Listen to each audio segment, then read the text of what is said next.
Oh, it looks like it's still working. Maybe my page is just being goofy. On my screen, we're live on YouTube. Yeah, we're good. All right, hello, everybody. Welcome to KOTK number 3. This is just such a baby podcast. You remember when we were doing Nook Talk episode like 40 or something? Got so old. We're growing up, man. We are growing up. Thank you so much for spending some of your weekend with us. We've got myself, Zach from SwitchForce, Pat from Nintendo Talk, and special guest Bo from Bo Talks Games, all to discuss 12 days, 11 days, something like that, till all of this is over, or just beginning. Maybe that's a better way to put it. Just beginning. What are you talking about? Yeah, just beginning. I just mean like all the waiting, the years of. I see. Do either of you remember seeing the reveal trailer, like the sequel to Breath of the Wild 2 E3 reveal trailer, like where you were, what you thought of that? Yeah, I was actually I was working at Office Depot at the time. Okay. And I was on my lunch break, and there was a Target across the street. So I was in like the little Starbucks cafeteria watching that direct. And I remember thinking, no way, Banjo-Kazooie, that's how they're ending it, because it was that direct for Smash. Right. And then I saw the Zelda trailer, and I immediately was like messaging to my friends, and I was like, there's no way, dude. There's no way they just announced this already, because it was only 2 years at that point. Yeah. After Breath of the Wild. Yeah. They said sequel to Breath of the Wild, right? In Yes. the trailer? Yeah. Yeah. They could have shown anything, and I would have been like, yeah, I'm down. Little did we know we would be waiting, what, 4 more years? 4 more years at that point? Yeah. I had a friend was with me at E3 who, wasn't as like into, hardcore into following all the news, and he was like, my prediction is a new Breath of the Wild. And I was like, dude, like, no way. It's 2019. Like good guess, but like it's just not happening. And then I just remember being stunned when that trailer dropped. I was like, oh my God. Like he was so right. And back then there was no tears. It was a happier time, I guess. But now we are almost there. And let's just start with the biggest thing that's happened. A collector's edition out in the wild, an actual copy of the game out in the wild. As of right now, it doesn't seem like people have posted spoilers yet, but we do have confirmation and know that this game is out there. Yeah. Yeah, it started with the collector's edition on 4chan. Someone posted that. Actually, Bo posted that on Twitter, and I was like, wait a second. I DM Bo, and I was like, wait a second, what is this? But so that basically was a collector's edition flipped over in a box. Looked very like warehousey. But the most recent one, which we saw on Mercari, that's the one I think is the bigger story. Because, like, I don't know, the collector's edition, now that I'm looking at it, looked very, like, warehouse store or whatever. But this was literally, the game that was on Mercari was literally on someone's carpet and, like, sold. It was, like, a listing. So, but it's funny because last week with Nate, we were like, when do you think this game is going to leak? When do you think we're going to find? And I was like, from now till whenever. But, yeah, it's just funny how like a week, what a week makes. So, Yeah, this is definitely early for Nintendo games to leak too. Because if people watch my channel, I've gotten a couple recent Switch games early, like Xenoblade and Pokemon. It's normally like 7 to 9 days. This is a full 2 weeks. And something people haven't really been talking about with the Mercari listing is, obviously that copy was out there. That person could have opened it and played it, but whoever bought it, be it a YouTuber, some random person who's, I don't know, whatever they're going to do with it, they're not going to get it for at least probably 3 or 4 days, probably. But the fact that one copy sold, the fact that it's out there means the floodgates are open.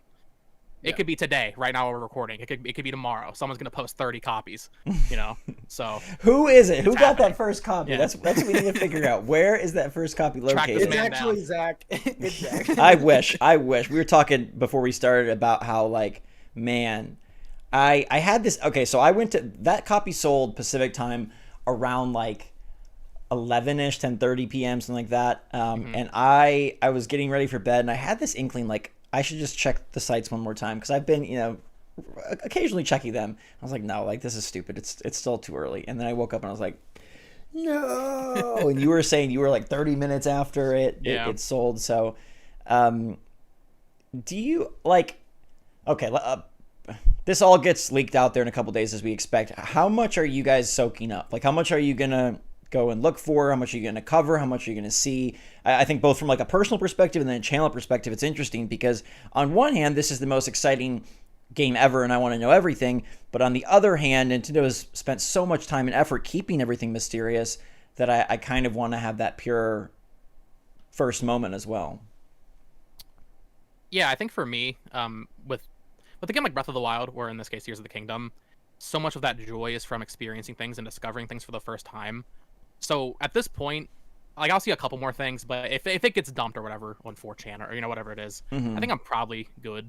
I don't really need to like maybe some information like, oh, there's dungeons, or oh, what does the inside of a shrine look like?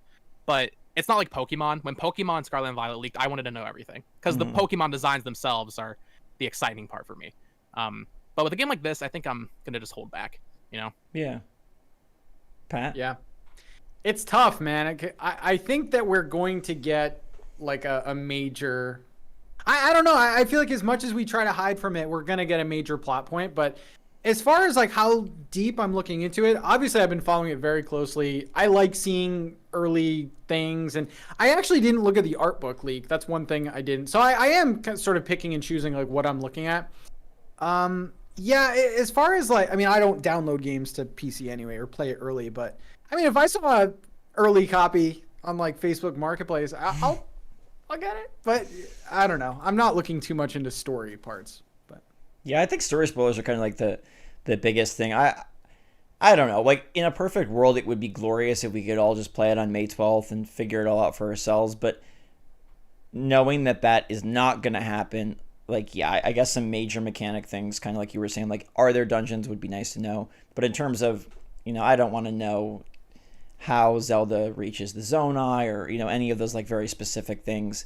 I guess the other part of it then is, like, I mean, Pat, you've seen the leak coverage has done real well on your channel. So these leaks start coming. It probably is a little hard to not want to at least cover just from the like, okay, Nintendo YouTuber responsibility opportunity standpoint. Like that's sort of a different side of the equation.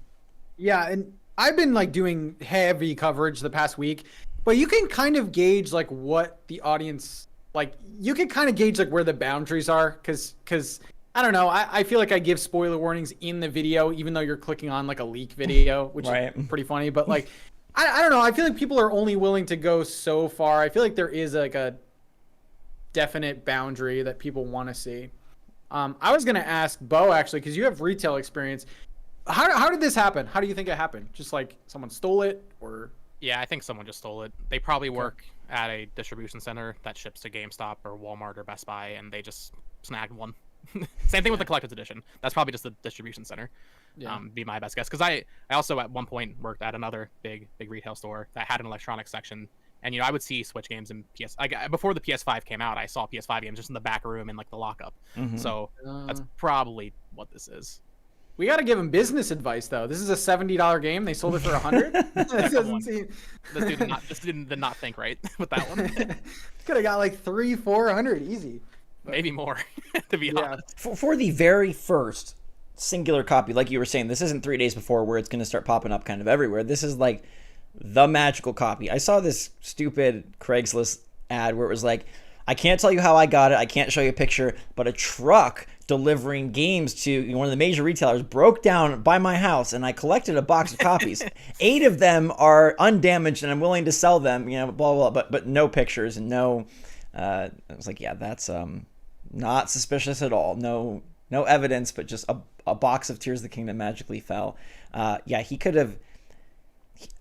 I think he could have charged 10 times. I think he could have charged $1,000. Seriously? That'd be out of my price range, but but someone I think would have someone would have paid it. People pay a ton for Call of Duty and things of that sort. And there's, I love this comment from Tony in my chat. He was saying, "What if it's people from Nintendo bidding on the games to keep them out of fans' hands and then just returning them when the game comes out?"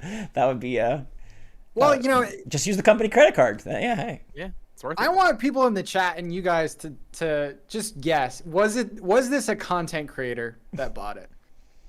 Dude, because we saw Wood from Beat 'em Ups open the Switch way ahead of time, has 1 million views. Everyone else has like, a few thousand so it's like the first person who gets this the exclusives gets the eyes on their channel, and people will do weird things. Zach just said he'd spend $1,000, so. I don't know about 1,000, but I'm just saying they could have milked that a lot. You're thinking about it. I am thinking about it. I mean, it's a tax write-off. It's 2 weeks early, which is you're not talking about, you have 24 extra hours. You're talking about you have 2 full weeks with that game, and I guess. I mean, if you want to know kind of like how this person's probably thinking, my guess is they took it and they want to unload that thing as fast as possible because they want evidence or everything to just be as off their back as humanly possible. But yeah, so these people are leaking. Someone eventually will get it in play, but a whole bunch of people actually have played the game to our dismay. None of us were invited. God only knows why. But yeah, there was a massive preview event. And this past week, they posted those previews. And I got to say, I was shocked, at least at first blush, at how small the preview was. It's basically a sandbox. That's kind of all they gave them. Was it 90 minutes? Yeah, it was 2 sections. Some people said like 70 minutes. Some people said like 90 minutes. And it was a battle, and it was building. And that was it. Very, very cordoned off in a very set yellow tape area. Definitely falls in line with their marketing for this game, just making sure no one knows anything that they're not supposed to. Yeah. And even with this, we did learn some new things. There's a new ability, the purple hand icon that I guess is how you save your creations. But yeah, definitely falls in line with their marketing. Same thing. I was surprised at how little it was, I guess, but also by how much these the press were able to do with this small area. Obviously we're all excited for the game, and I've had high expectations for the game, but just seeing or hearing people say like, I put a rocket on a javelin and then I hit it up a goblin with it and it went flying across the map. Like that stuff's awesome. I want to hear more stuff like that. So it was really good. I think those are going to be your like viral moments. I mean, they're still happening with Breath of the Wild. So that's definitely going to be, you're going to see crazy vehicles, crazy weapons and stuff.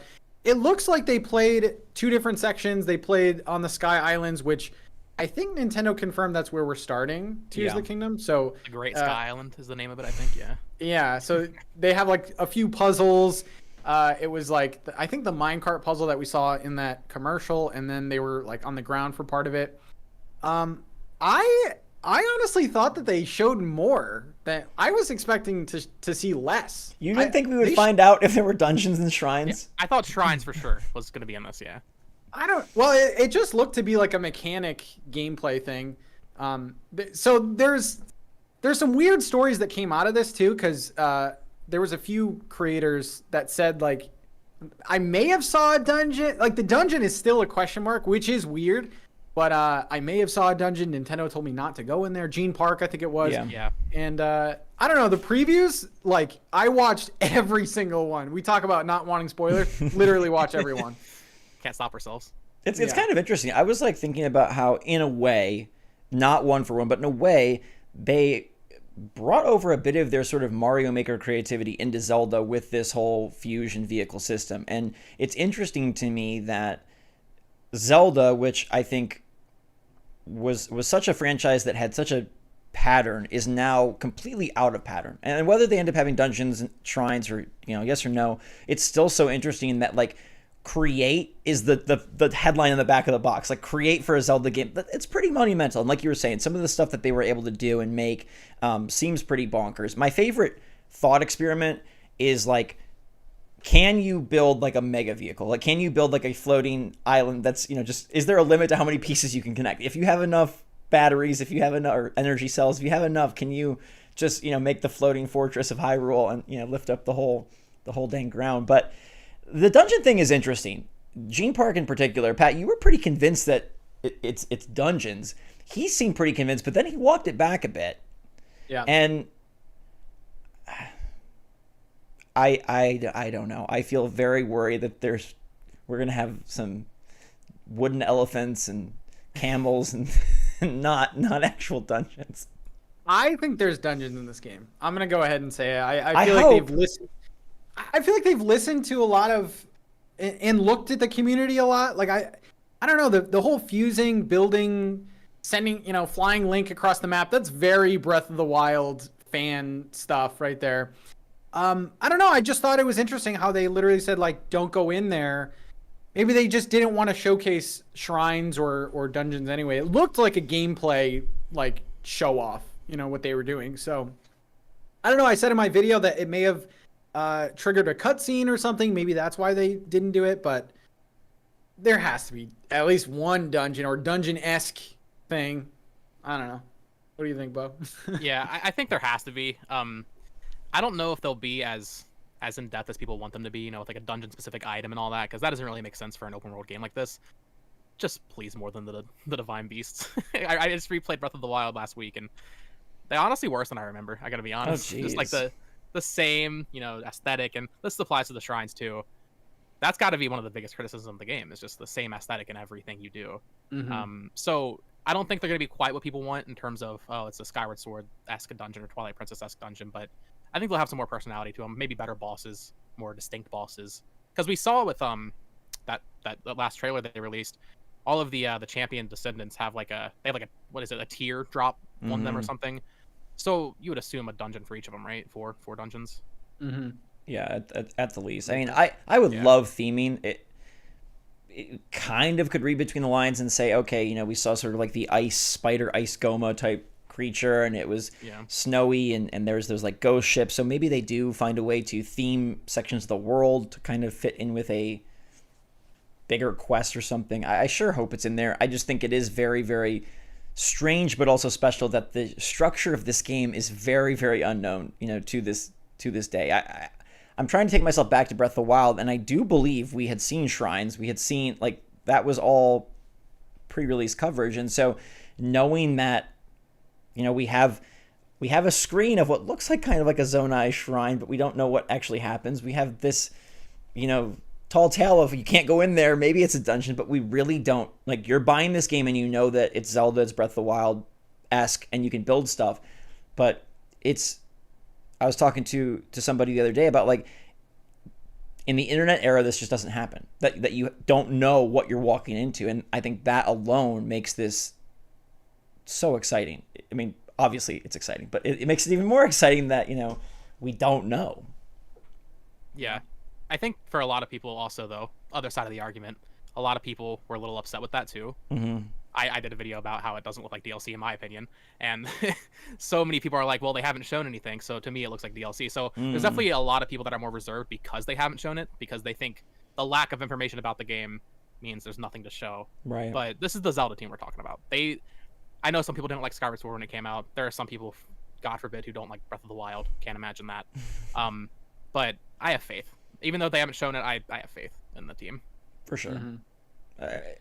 You don't take this much time, this much money.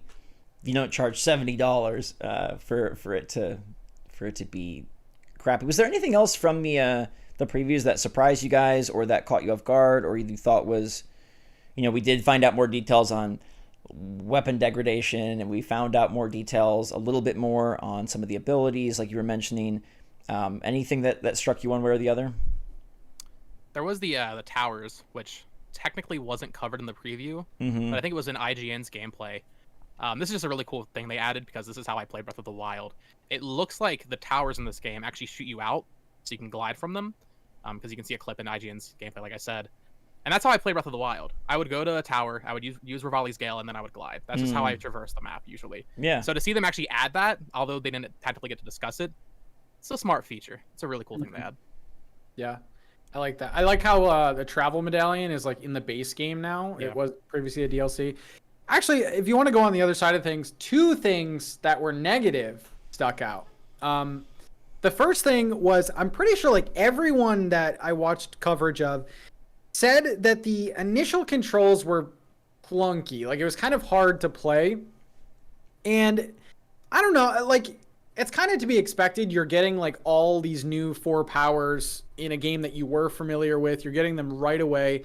And a lot of people said like it was kind of tough to get used to, especially the Ultra Hand and putting things together, taking them apart. Do you think this is anything to be concerned about? Is it just like you need to play to grasp the controls? Because Breath of the Wild, I feel like, is super easy to play.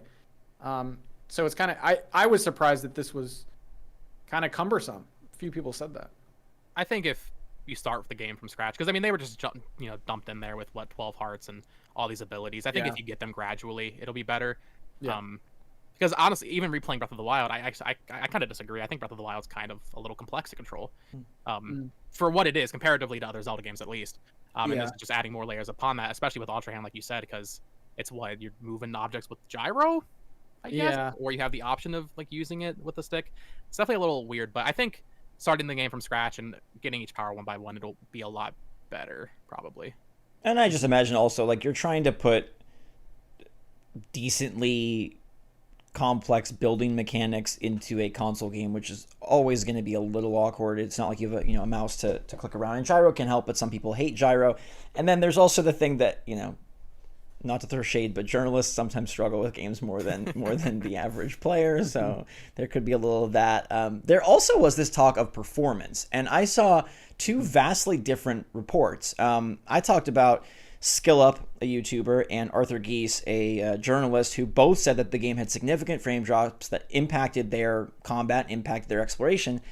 But then I saw things from like Game Explain saying, oh no, like when they played, there was no performance issues whatsoever.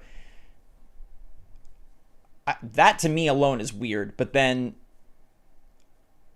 the fact that there were such different experiences, but then what do we think about this game having, like Pokemon Scarlet Violet Syndrome 2.0, where it comes out and, like you said, you get that javelin with the rocket and it's, slowly taking that enemy across the screen.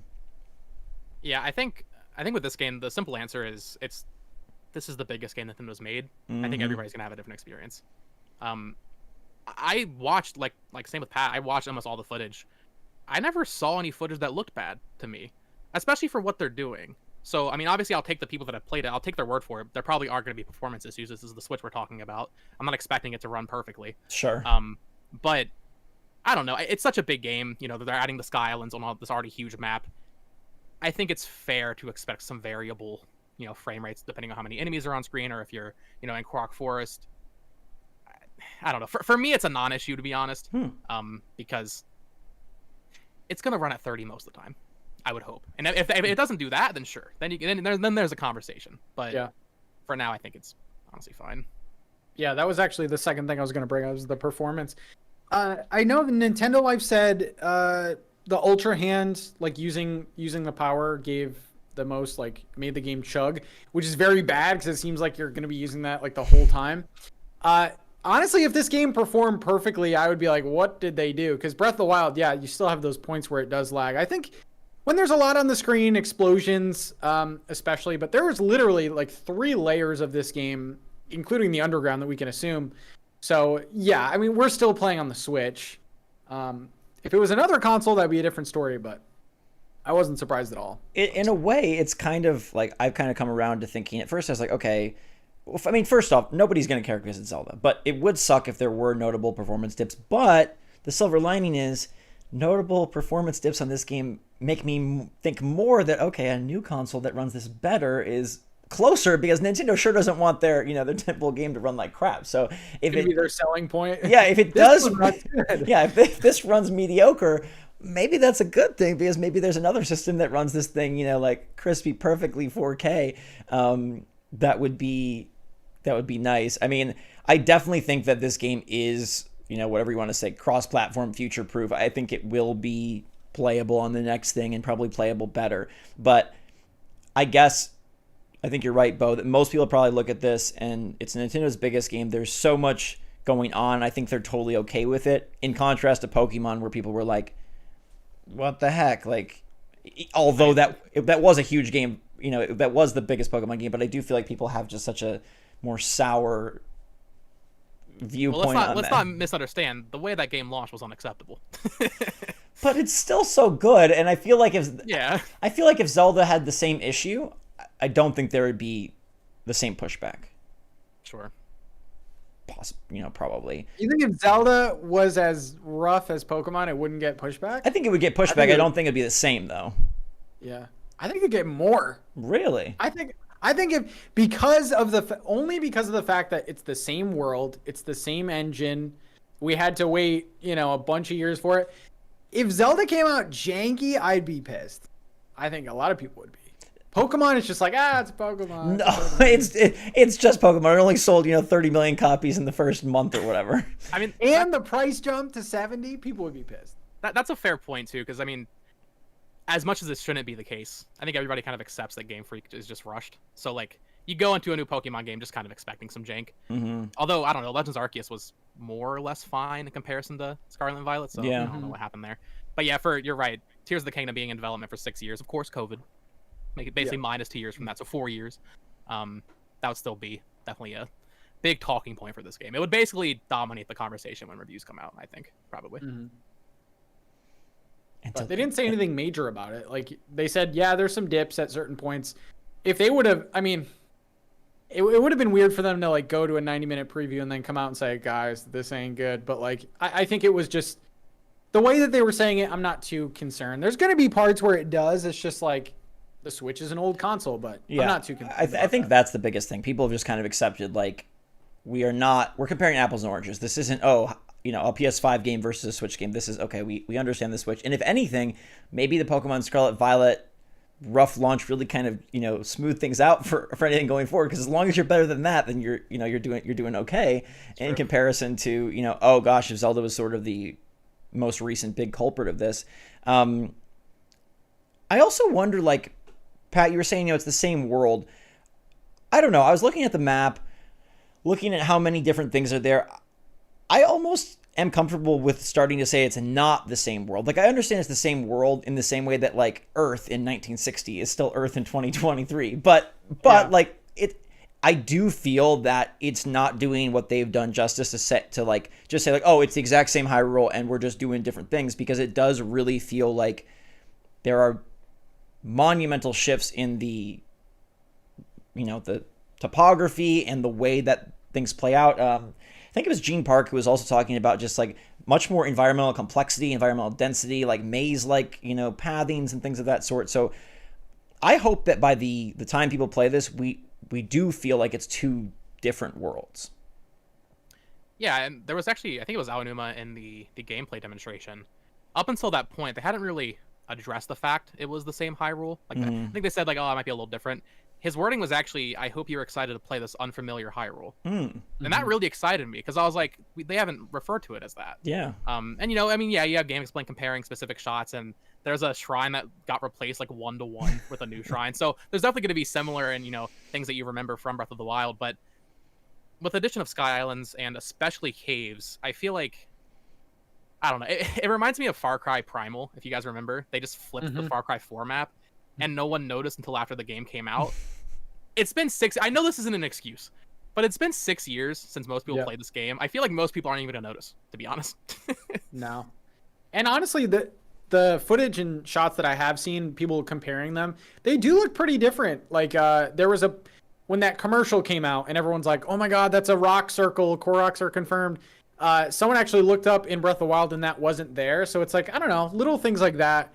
It's nice to see that they changed up puzzles and stuff. Obviously, it looks like the shrines are gone. That's 120 shrines that they got rid of, assumingly. So I think it'll be different enough. And like you said, 2017 was a long time ago. A lot of people are like replaying it, in the past few weeks, months or whatever. But yeah, I still think it's going to feel like a very new game. Yeah, I think the previews left us kind of in the same place. Like, I don't know that I was any more excited or any less excited because of the fact that they omitted so much. They omitted dungeons, they omitted shrines, they omitted whatever the large-scale NPC battles that we saw in the third trailer were. Basically, all of the unknowns are still very unknown. And like you said, like, is that a smart move? Is that not a smart move? Are some people still viewing this as DLC? But I've kind of just ignored is it DLC conversation. I think that's just so silly at this point. I mean, because then at that point you're saying, like, is every sequel just DLC? Dude, I've gotten comments where people are trying to say, if released today, not only would Majora's Mask be DLC, but so would Galaxy 2. And I'm just like, you don't know what you're talking about. Yeah. You don't understand game development. Yeah. But yeah, I think the issue with them not revealing dungeons or what the inside of shrines looks like, it's just like, now I'm just waiting for these leaks. I just want to see that one leak. One picture, yeah. Puts me in a very iffy position, because I don't want to see too much of story stuff, but I just need to see something. Yeah. I know we're waiting a little bit for questions, but Glitter in the chat says, do you guys still think there's possibility of time travel? Yeah, I think in the story for sure. It seems like Zelda's probably, I don't know if she's in another realm or just in the past, but something's going on with her, right? Do you think I it don't would know, like fully affect the world though? right, in terms of like a gameplay mechanic. I don't know. We see that one shot in the last trailer of Link in Hyrule Castle, and it's all like, you know, refurbished. It all looks very clean and sparkly. I think this game is going to be structured pretty similarly to Breath of the Wild, and there's probably going to be memories where you go and experience these things. Yeah. Maybe those will be playable sections now, because a lot of people didn't like the memories in Breath of the Wild. So that's one way to kind of fix that from a story perspective. But in terms of this, like, drastically, you know, using recall to move an entire Sky Island back down, I don't know about that, you know? Yeah. That would be insane if the whole map changes based on if you're in the past or present. That would be Dark incredible. World, we don't even know about it. There's a whole other map.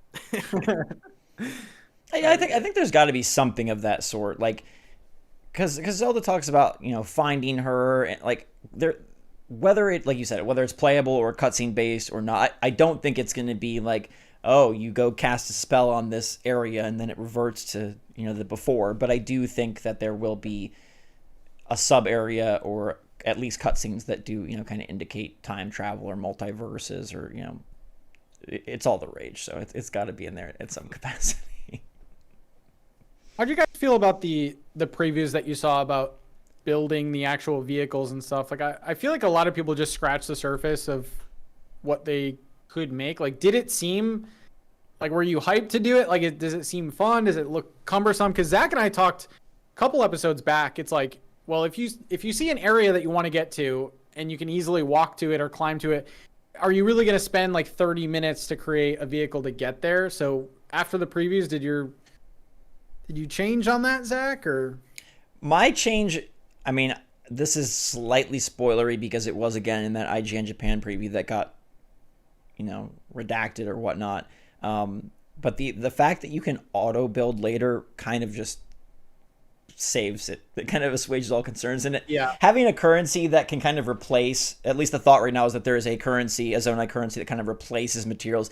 Man, I wish they had that in Animal Crossing. Imagine how nice it would have been if you build that workbench once and then, you know, in the future, as long as you have, you know, Tom Nook coins or whatever, you don't need to go collect anything. I think that is going to really, the fact that Nintendo thought ahead to put something in there so we don't have to, you know, monotonously build the same raft over and over and over again. I think that will, hopefully, depending on where you acquire it in the game, kind of just eliminate that worry.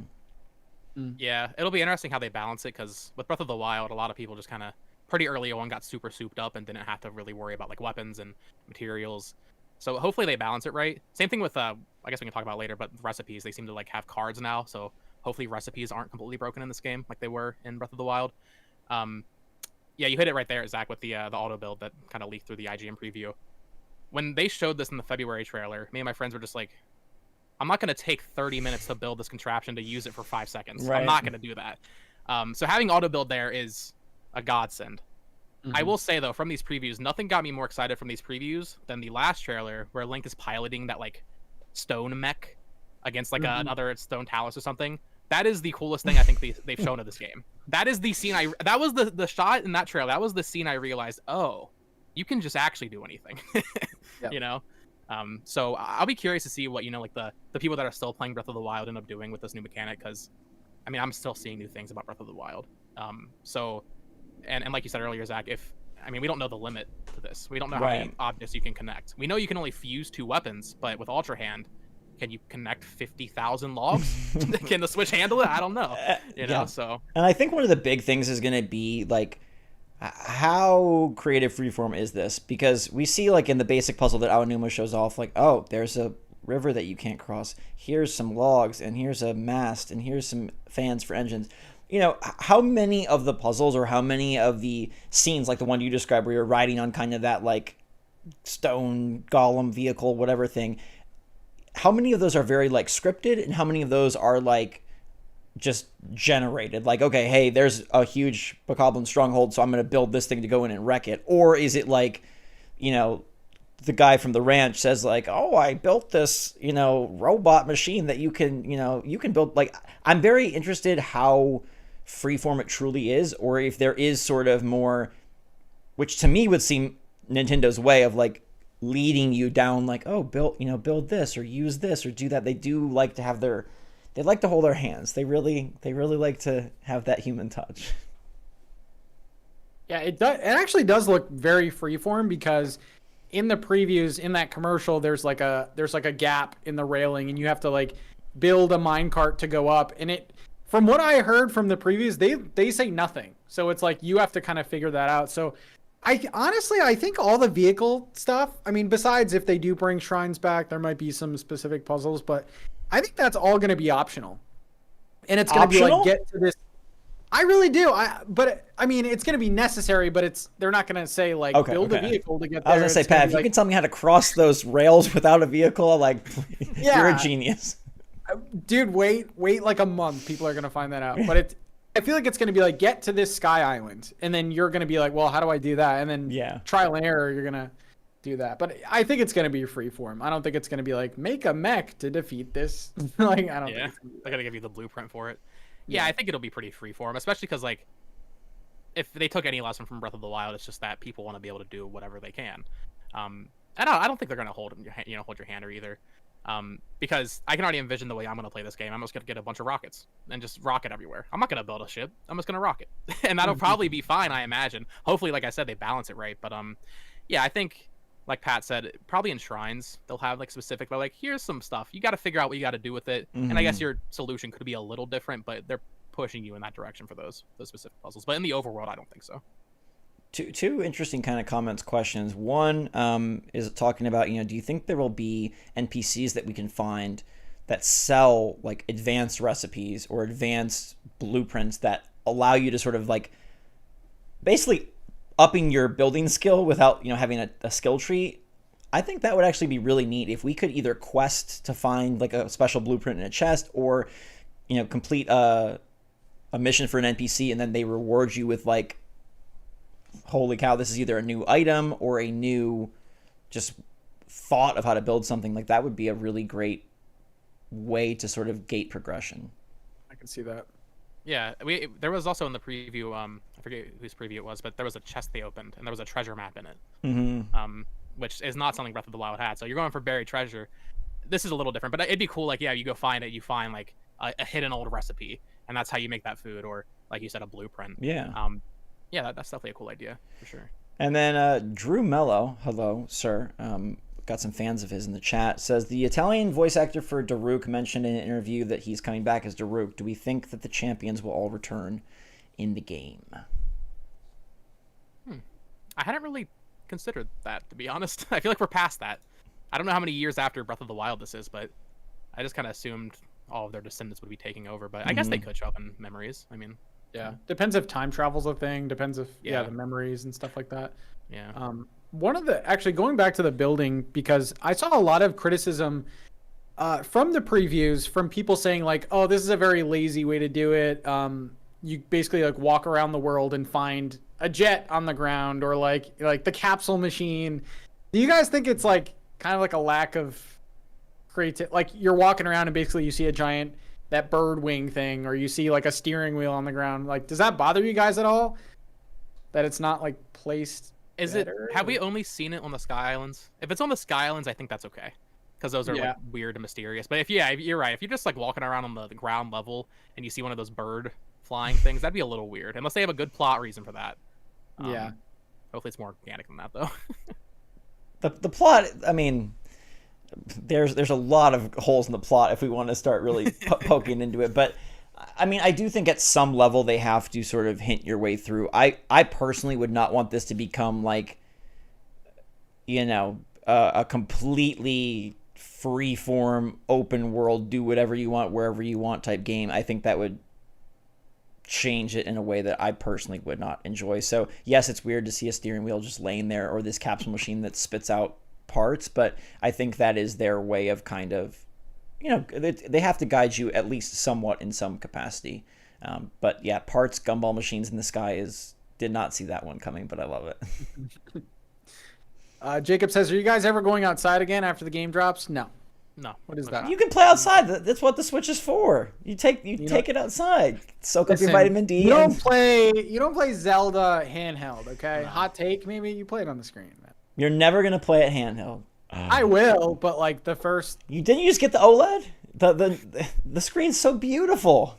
I feel like it's like a sin to play Zelda handheld, man. I gotta see the whole world.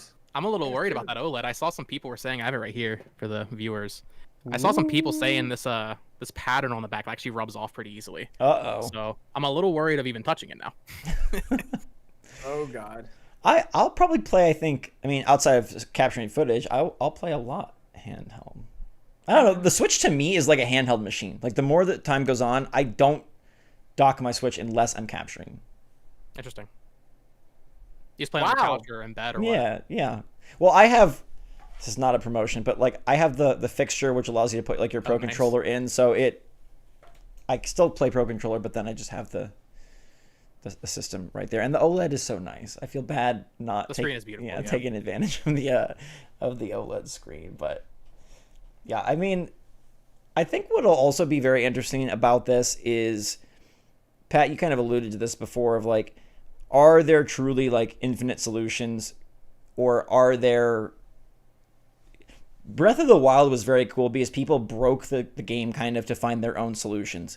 So in a way, this seems more creative, but there also is kind of the inverse, which is like, because they're giving you all these tools, maybe it isn't able to be as broken. Like you can't maybe break things as much as possible. And I do hope that whether it is a 50,000 log, flying machine like you were referencing, or something of that sort, I hope that there are just a plethora of really crazy things that will take weeks and months and years even to find. But at some point I do wonder, like, isn't it limited to whatever the blueprints they put in the game? I don't know. I'm hopeful that it is pretty. The batteries in the game make me think that it's going to be limited too, because I've seen from the previews they would like make this flying machine with fans and stuff. It would launch off that platform, and the batteries would like die instantly. So like I'm like, how far can we fly in this? Really realistically. But yeah, you might have like beefed up batteries or stackable batteries or something like that. But I think the batteries are definitely going to limit us, or try to. Yeah. Yeah, I do wonder about that because, I mean, you can combine logs without attaching a Zonai device, so there's no battery involved there. So maybe that's infinite. But then we've seen parts where there's like 7 batteries on one thing. Mm-hmm. Are the batteries tied to just one Zonai item? Like, is one fan, is that a battery, or is it?